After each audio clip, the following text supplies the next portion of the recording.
ప్రతిపక్ష నేత జగన్ సొంత నియోజకవర్గం కడప జిల్లా పులివెందుల నుంచి టీడీపీ ఎన్నికల ప్రచారం ప్రారంభించింది. కడప లోక్సభ అభ్యర్థి ఆదినారాయణ రెడ్డి, పులివెందుల ఎమ్మెల్యే అభ్యర్థి సతీష్ కుమార్ రెడ్డి గాంధీ సర్కిల్ నుంచి ఎన్నికల ప్రచారానికి శ్రీకారం చుట్టారు. గాంధీ విగ్రహానికి పూలమాలలు వేసి నివాళులర్పించి ప్రచారాన్ని ప్రారంభించారు.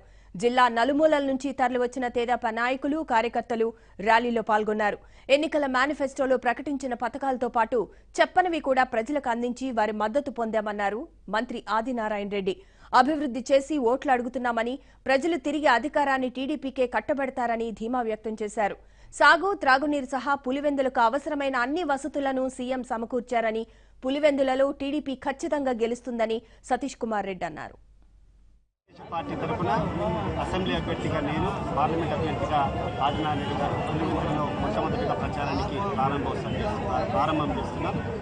ఇక్కడ ప్రజల్లో ఎక్కడ చూసినా కూడా పాజిటివ్ అట్మాస్ఫియర్ ఉంది.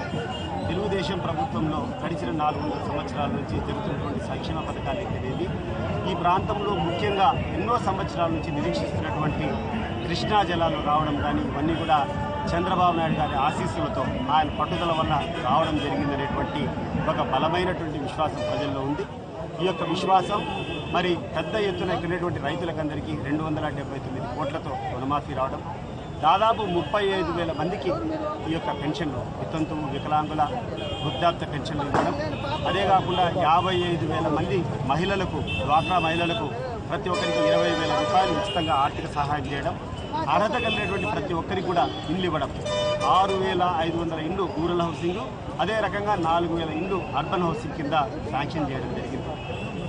ఇన్ని కార్యక్రమాలు తెలుగుదేశం పార్టీ చేస్తే జగన్మోహన్ రెడ్డి గారు గడిచిన 9.5 సంవత్సరాల నుంచి ఆయనకి ఎన్నికైనప్పటి నుంచి పులివెందుల ప్రజలు ఉండారు అనేటువంటి ఒక ఆలోచన కూడా లేకుండా ఈ ప్రాంతం ప్రజల యొక్క కనీస అవసరాలు కానీ వీళ్ళ యొక్క కనీస కష్టాల గురించి ఈయన ప్రజాప్రతినిధిగా వ్యక్తపరచడం కానీ జరగలేదు.